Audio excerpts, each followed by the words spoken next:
All right, so here's chapter 4, consciousness and its variations. So what is consciousness? Honestly, it is kind of being awake and alert. That's what we have to really understand about it. So you can be awake and alert of either what's going on inside your head or your external circumstances. So yeah, it's, just being aware, okay? William James is the first person to really try to, kind of understand what consciousness is. So he's the founder of functionalism, which is a dead perspective of psychology, along with structuralism. So he went against this thing called structuralism. Structuralism, by Edward Titchener, would say that you would access different points in your head, like language, perception, memory, and you would access it at different points because there are different structures in your head. So he says, William James says, the father of functionalism, says that consciousness is more like a stream of consciousness. It's ever flowing, going from one thing to another. It's kind of fleeting. You're not accessing different structures in your mind. You're literally flowing like a river, that it just doesn't stop until you go to sleep. So that's William James and his perspective. I kind of tend to believe that consciousness is being able to control your attention. And I know a lot of people, especially young people, have trouble with that, even get prescribed medicine for it. And yeah, it's being able to control your attention, what you attend to. So what is attention? Selectively focusing awareness on particular stimuli or your internal thoughts. It's limited in capacity, meaning that it's like a spotlight. Like literally, if you're looking at something and you get to focus on something, your attention really can't be given to much other than that one thing. Do we try? Yeah, of course. I mean, that's called multitasking, right? We all claim to be good at it, but we're definitely not giving the full amount of attention to one particular thing whenever we're dividing it among several things. So what we have to understand on this slide really is these terms at the bottom of the page. So misdirection, which is something like your pocket would use. So they would show you this little thing right here, right? They'd bring it back and you're following it with your eyes. And then I take it and I throw it up in the air. And guess what you do? You watch this thing get thrown up in the air, even though I don't even have a thing. And then meanwhile, I take your watch or your wallet or something like that. That's misdirection. Inattentional blindness and inattentional deafness. So that's not picking up something in your field of vision or hearing. So the best example of inattentional blindness will be checking your blind spot, about to switch lanes. And when you switch lanes, you look and you check your rear view mirror, your side view mirror, you look at your blind spot, and what are you looking for? A car. What's there? A motorcycle. You saw this thing. It was there when you looked, but you did not pick it up because you weren't looking for a motorcycle, you were looking for a car. So that's kind of an example of inattentional blindness. This usually happens when we're involved in an auditory task. So if we're involved in an auditory task, and that's whenever something, we might not pick something up in our visual field because of that. And then inattentional deafness, you're actually involved in a visual task and you don't hear something that happens. I think the best example of this is, scrolling through Instagram or TikTok or whatever it is, and you're, visually in a trance almost of, thumb scrolling, and somebody says something to you like, hey, pick up your shoes and put them in your room. And you don't hear that at all because you're involved in this visual task. And then you kind of know that something was said, and then you say, what'd you say? Say it again. That's inattentional deafness. Change blindness is just not picking up some sort of subtle difference in between, because you're not looking for it. So when it happens, you don't pick it up. All right, multitasking, we already talked about it. Division of attention, whenever attention is divided up among different tasks, each task receiving less attention than it would normally. So pretty easy. Circadian rhythm is our 24-hour cycle as a human. It's all set by our external light cue, which for us happens to be the sun. So we become entrained, which is like perfectly synchronized with our external cues, and we become entrained on our circadian rhythm. So this is a 24-hour long cyclical daily fluctuations of hormones, biological and psychological processes. Inside of the hypothalamus, we have this thing called the suprachiasmatic nucleus, and it's a bundle of neurons that are specifically made to help govern the timing of the circadian rhythm. So melatonin is probably the biggest hormone that we understand via circadian rhythm. So whenever melatonin is produced, it's getting ready. We're getting ready for sleepy time. Here's some examples of human circadian rhythms. Check it out if you'd like to. This right here is kind of important to know. We have photoreceptors on the back of our retina, right? Rods and cones. And we have one set of cones that are specifically made to pick up blue light. Now, blue light does a weird thing for a human. It suppresses the production of melatonin. So there's been tons of research out there that says this. That's why people are buying these blue light blocking glasses to wear and all that kind of stuff. And it's something that the human struggles with. Because in a modern world where computer screens put off the same type of blue light, and that's what we're involved in every day. We're fighting some ancient biological processes where blue light comes from the sun, and whenever we see that type of light, we're awake, and whenever we don't, we're not. So know that that's going on. Again, a little tidbit back on the bottom there, 60% of blind people have bouts of insomnia and other sleep problems because they are not entrained to the sun. So to stay precisely synchronized via environmental time signals, that is what entrained means. All right, sleep. So just to talk about two things that can be kind of confusing. We have the electroencephalograph and the electroencephalogram. The electroencephalograph is the actual instrument that we use to measure brainwaves. So it's the machine. The electroencephalogram is that readout that we get. It looks like some sort of like seismic chart from an, earthquake study or something like that. That's an EEG and an electroencephalogram. So the graphic record of brain activity produced by an electroencephalograph. Let's talk about brainwaves really quickly. Being awake is called beta waves. Being drowsy is called alpha waves. Getting into true sleep is called theta waves. True restful sleep is called delta waves. So let's talk about those as we go through the stages of sleep. So there's two basic types of sleep. We've got REM and non-REM. REM meaning rapid eye movement. It's also called paradoxical sleep or active sleep because it actually looks like you're awake. Your brain waves look like you are awake. And that's because your brain is producing its own reality during REM. And that's what a dream is. And then non-REM sleep is for restful sleep, also called quiet sleep. And it's divided into 4 stages. We'll talk about that. Okay, so non-REM versus REM, just really quickly. Non-REM, slow eye movement, restful sleep. Everything slows down, so decreased metabolism, vital signs are low. Muscle tone is maintained, meaning you can still move. So sleepwalking and sleep talking happen during non-REM stages of sleep, specifically stages 3 and 4. There's no vivid dreams, but keyword there is vivid. You can still have these hypnagogic feelings. We'll talk about those here in a second.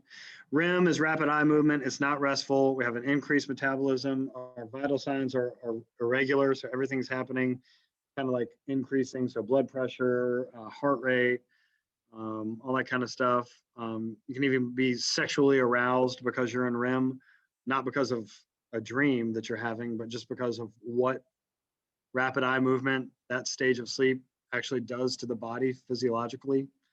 And then dreams occur.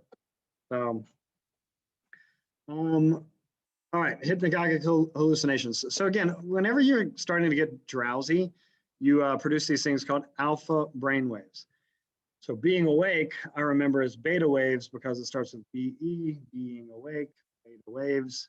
So that's your wakeful state. And then alpha waves, again, like I said, drowsiness. So you experience these things possibly during your drowsiness, during your alpha wave production. Hypnagogic hallucinations. So you can have some sort of auditory hallucination. Somebody else, says your name. There's a loud crash. You have a feeling of a fall, maybe an unfolding landscape. Maybe something flies at your face like a baseball, and you wake up and do the last term on this slide, which is a myoclonic jerk. So a myoclonic jerk, involuntary muscle spasm, the whole body jolts the person completely awake. This is basically to check and see if you're dead or not. Your muscle tone is getting so relaxed and your breathing is slowing down and all that kind of stuff. Your brain says, all right, I'm gonna check on you. Boom, sends the myoclonic jerk throughout the body, wakes you up one time, and the brain decides, oh, we're just falling asleep. And then you go into it. So let's talk about the stages of sleep. I guess we could say that there's 5 stages of sleep, but we usually just call the 5th stage REM. So here we go. I'm not going to go through each one of these. There's slides following this picture, but we're just going to stay on this picture. We're going to talk about it. So stage 1, like I said, alpha waves. So it's the interim between consciousness and sleep. You're only in stage 1 really when you first fall asleep. If you truly wake up in the middle of the night, that's whenever you're going to get back into stage 1. But usually, let's just say that you don't. You're in stage 1 one time. All right. Then 5 to 15 minutes pass, and you start producing these waves called theta waves. And this is the onset of true sleep. So stage 2, you're actually in for 45 to 55% of the night. It's and you're in this stage for longer than any other stage combined while sleeping throughout the night. So your heart rate slows down, your brain does less complicated tasks, the brain waves start to get a little bit longer. There's 2 characteristics about brain waves in stage 2, and they're called sleep spindles and K complexes. Sleep spindles are a little brief burst of wave activity, like brainwave activity, and a K complex is one big spike of brainwave activity. And those are characteristic of stage 2. And I kind of remember that those 2 things belong in stage 2 because they're 2 things. So after another 15 minutes, you move into non-REM sleep, the delta stage. So now these longer, slower waves are being produced. They're called delta waves. So theta waves give way to delta waves. And when it's less than 50% delta wave production, you're in stage 3. And whenever it's more than 50% of delta wave production, you're in stage 4. Now, both of these stages are combined into this one thing that we call slow wave sleep, because everything slows down in stages 3 and 4. So this is restful sleep. Your body makes repairs. Your body temperature decreases. Your blood pressure decreases. Everything slows down. Your breathing becomes really rhythmical. And then something very weird happens. You downshift into 3, into 2. And then all of a sudden, you're not in stage 1 again. You're in REM, rapid eye movement, paradoxical sleep. Brain waves look exactly like beta waves, like you are truly awake. But here's the kicker. During REM sleep, you cannot move your body. You experience sleep paralysis, which is a good thing because you would probably act out your dreams because remember, these are vivid dreams that we're having in REM sleep, stage 5 REM. And you don't want to act out your dreams because sometimes they get a little crazy. So this is increased eye movement, heart rate, breathing, blood pressure, temperature, all goes up. All right. And this whole cycle, 1, 2, 3, 4, and then 5 REM sleep lasts for about 90 minutes. And you do that 4 to 5 times a night. Little thing about dreams is in your first cycle of sleep, the dream really closely parallels everyday life. And it does that until your later stages of sleep, and they end up getting abstract as they get farther and farther along. And, you dream more and more and more. And that's why we tend to remember dreams as being so weird and abstract, even though, most of our dreams, in the beginning of the night, they're pretty normal. They closely parallel reality. So we'll go through some theories of dreaming here in a second. See, I already covered all this in that, talking about that image. All right, this is a good thing to study. Stages of sleep chart. It really puts everything in one place for you. So light sleep, deep sleep, and then high brain activity. So kind of understand that stage 1 and stage 3, you're in for the least amount of time. Stage 2 is legit. You're in there a long time. So 45 to 55% of the night. And then stage 4, 12 to 15%, and then stage 5, which is dreaming, 20 to 25% of the night. Over your lifetime, I think you'll spend over 50,000 hours dreaming or something like that.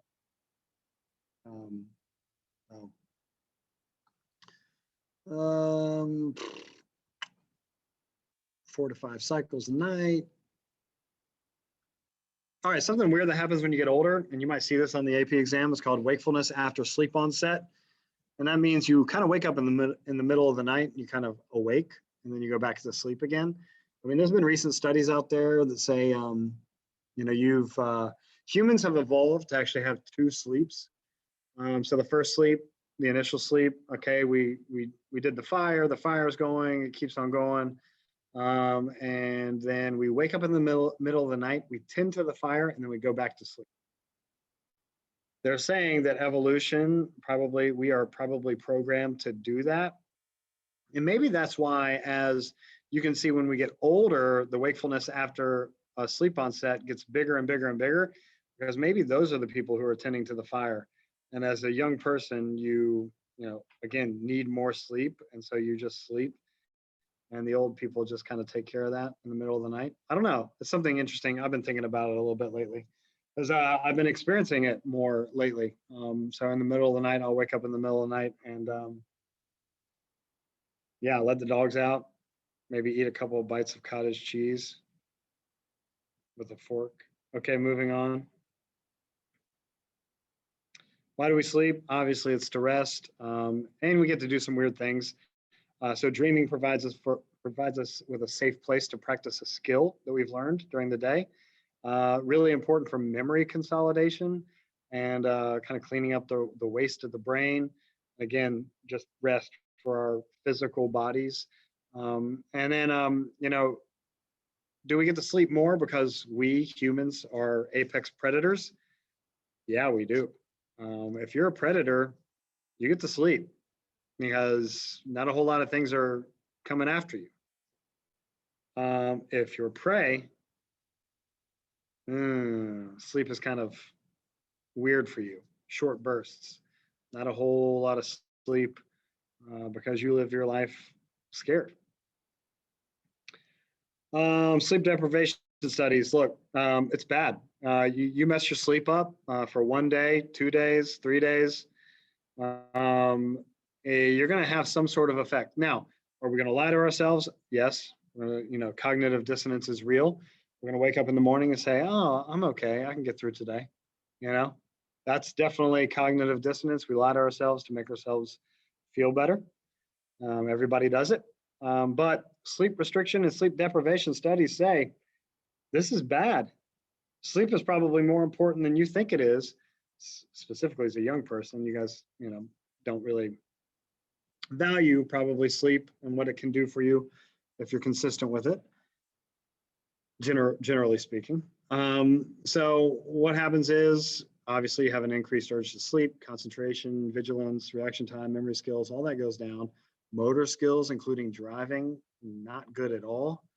There have been studies done saying that people who have been pulled over after a bad night's sleep have the same driving skills as a drunk person. Metabolism and hormonal disruptions occur, and then the immune system is affected as well. You tend to get more sick whenever you don't get consistent proper sleep. All right, there's this thing that they found called REM rebound, and there's also a thing called non-REM rebound. So let's say that somebody woke you up every time you got or you began to dream. The next night that you go to sleep, you will make up for that. Dreams will increase by as much as 50%, meaning that instead of spending 20 to 25% of your night's sleep in dream mode, REM sleep, you'll spend close to 50% of your night in dream mode. Ways that this can happen: abuse of alcohol. So let's say that you go to sleep, but you drank a 12-pack of beer, which is weird because you guys are underage.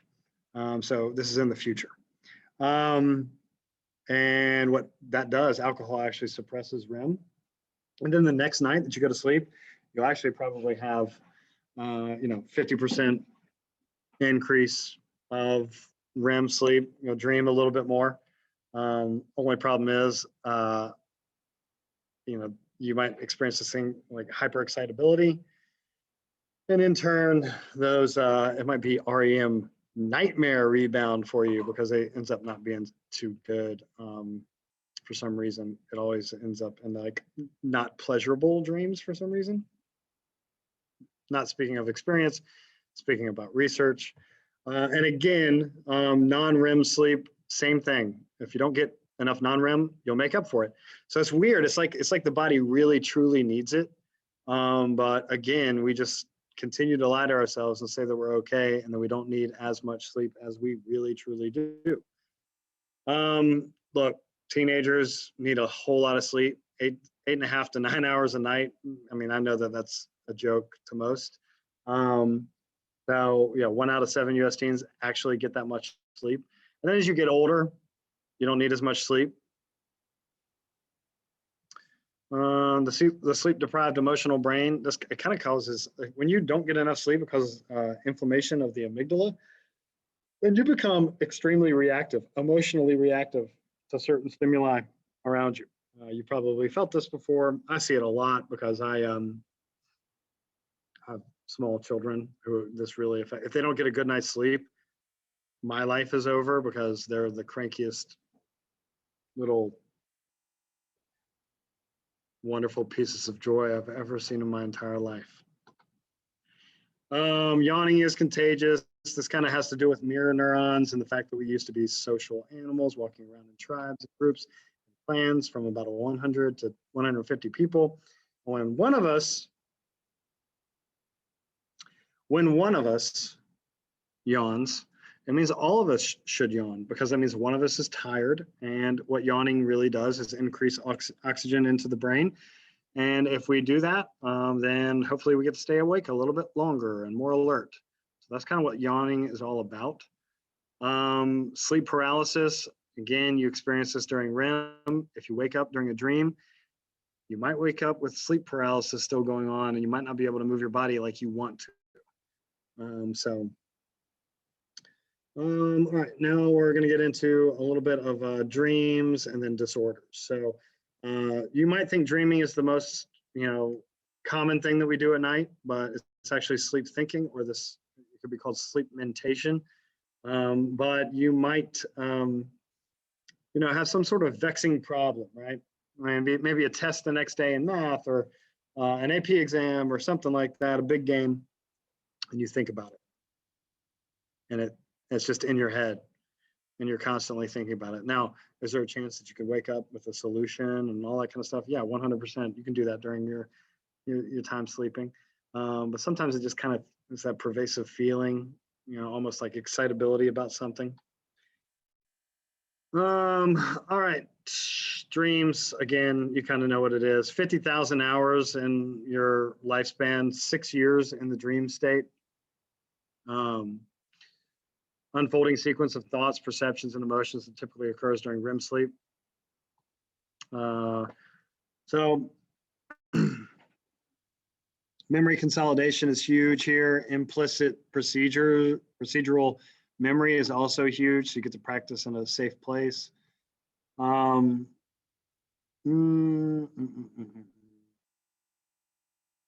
Rather than bizarre, dreams are by and large a realistic simulation of waking life.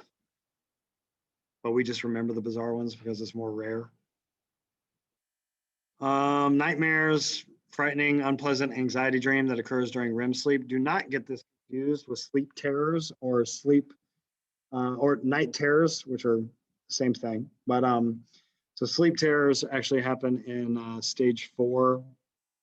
You won't remember them, and you'll be able to move. So you'll be probably sitting up in your bed screaming. Somebody's gonna walk in and it's like, "Oh my gosh, are you okay?" And you'll be like, "Oh, what happened?" And you'll have like tears like rolling down your face and sweating and all that kind of stuff. And you won't remember anything.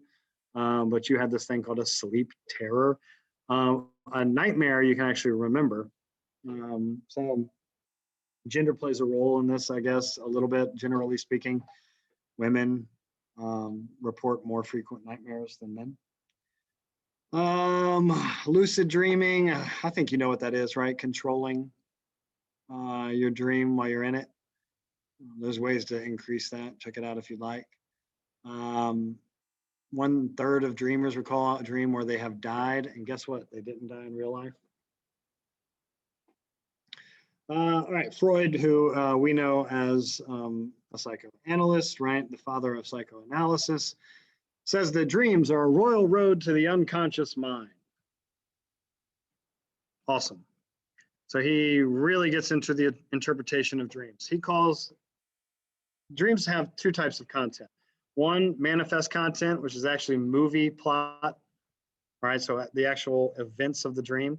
And the other one is the latent content, which is the underlying meaning of the dream. So whenever I talk about dreams, I usually talk about this recurring dream that I had when I was 7 years old. We were about to move to North Carolina because my dad was getting a police officer job. He's going to law enforcement down here. And we found out about that 6 months before it actually happened. So, he moved down here and went to basic law enforcement training, BLET. And my mom and my sister and I stayed in West Virginia, and we got ready to move whenever he was done. Got a job. So during that time, I had a reoccurring dream where I was in my grandmother's house. I call her Mama. Her real name's Ina May. And I'm chasing after her, and she's floating backwards down a hallway. And I'm running, Mama, Mama. And then all of a sudden, she like disappears into this room. And I run in there. I look around. No Mama. She's gone. She disappeared. Then I go to the window. I'm like, she must have jumped out the window. I look out there, and there's this little green army men, and they're about to take me away. I had that dream for like, I don't know, months in a row. Now, the actual manifest content, exactly what I just told you. Mama floating backwards, disappearing, green army men. Now, what's the underlying latent content of that dream? I didn't want to leave West Virginia. Everything that I loved was about to disappear. When it's 7 years old, I mean, it really is like your mama and your friends and all that kind of stuff. And so everything I've ever known is about to disappear from me. And I'm about to move to North Carolina, where what's taking me to North Carolina? Some sort of weird authority figure in a 7-year-old's mind, like a police, force or whatever, is the main reason, the main cause of me going down there.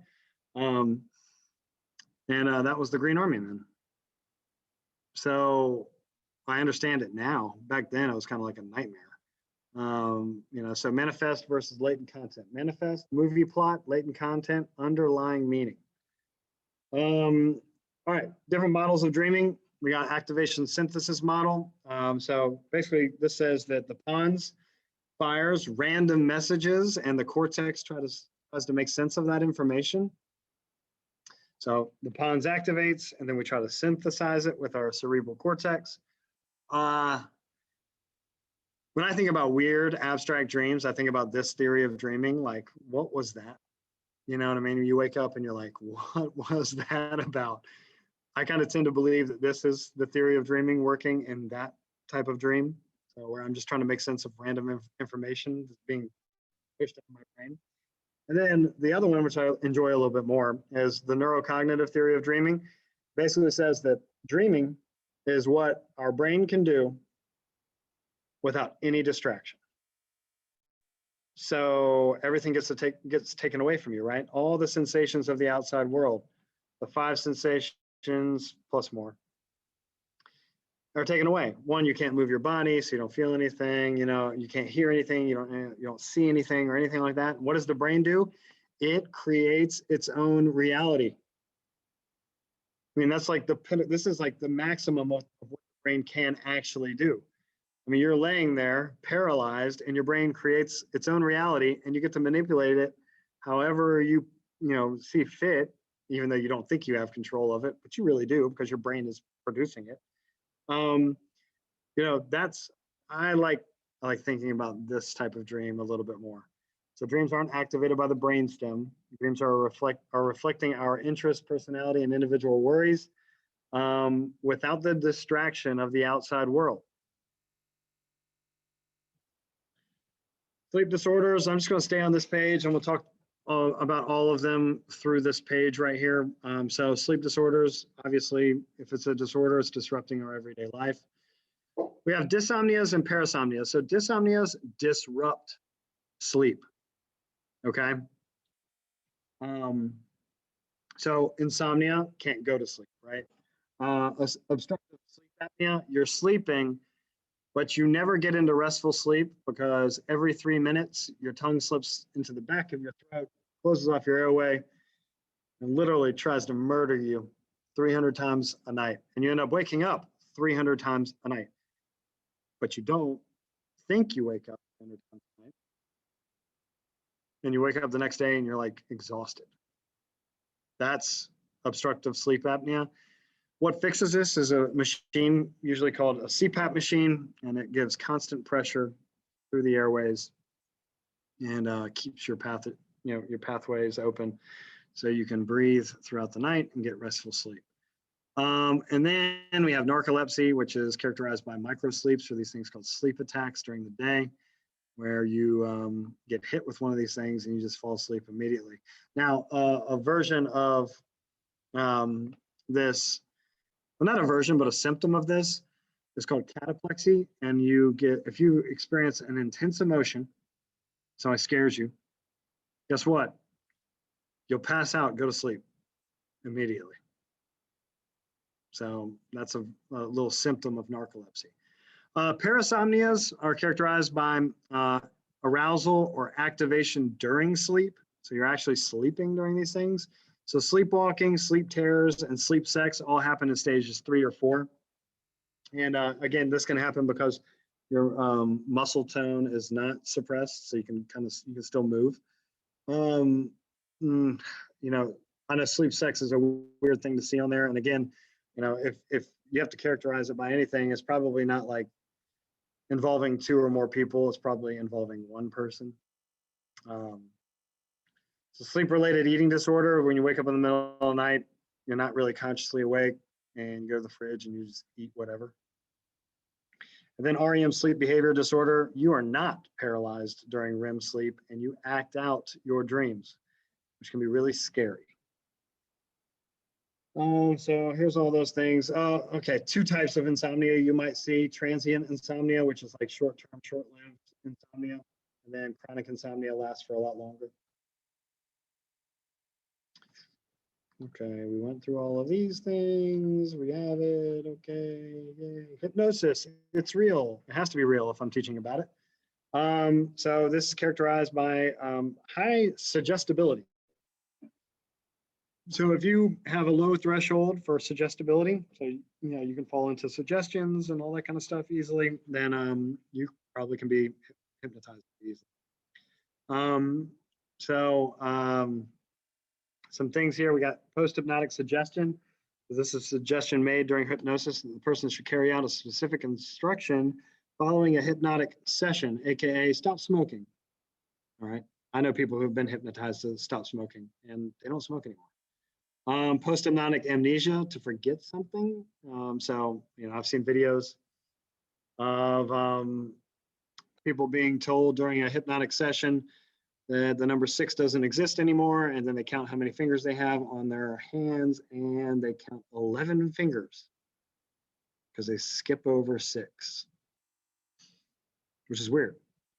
And then hypermnesia has to deal with the enhancing of memory. So psychoanalysts would probably do this. They get trained up in hypnosis, they'd hypnotize you, you'd be laying on the couch and you say, okay, let's talk about what happened when you were 6 years old. You know, as a 37-year-old, that's going to be almost impossible for me. But if I was hypnotized, maybe I could get into the unconscious mind a little bit and bring it back up. Hilgard Ernst. I think I said Ernest up there, but I think his name is Ernst. I think his wife's name is named June, but they did these studies together on dissociation and the hidden observer, basically saying that that's what we do when we get hypnotized. We actually step out and have an out-of-body experience, and we watch ourselves, kind of know we're doing it. We can kind of snap ourselves out of it if we really wanted to, but we have this thing called the hidden observer, which is a stream of mental activity that continues during hypnosis while we carry out things that is uncharacteristic of ourselves. Hypnosis can do weird things. It can remove warts, reduce stuttering, lessen the severity and frequency of asthma attacks. It can be a pain relieving thing.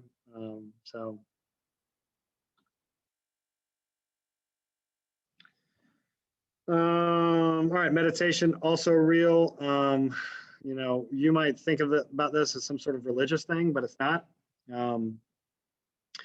You know, it's just a tactic to calm and control attention. So we have focused attention techniques that's involved in focusing awareness on a visual image, breathing, a word, or a phrase. You know, this could be a mantra, okay? Open monitoring techniques is where you are sitting there, you are focusing on your breathing or whatever, and you understand that the external world is still going on, and you accept it, judgment-free, and you move back to your breath work or your mantra. Kind of combining both of those things, called transcendental meditation. It's pretty popular. It works. I try to do it once a day.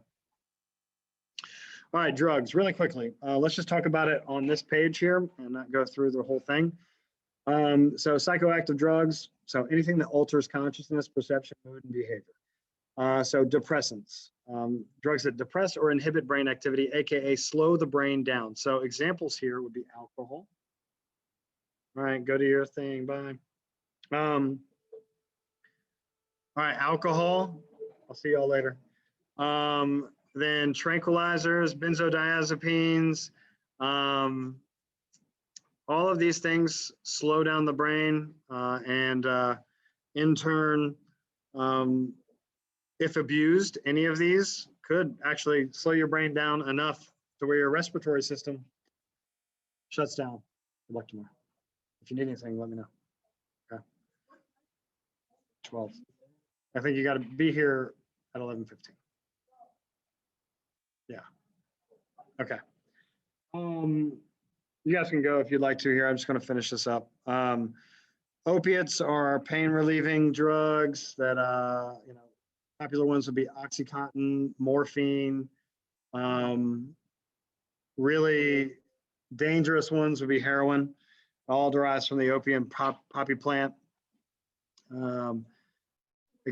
Again, you take this too much, and then you tell your brain to stop producing its own natural painkiller, which is endorphins.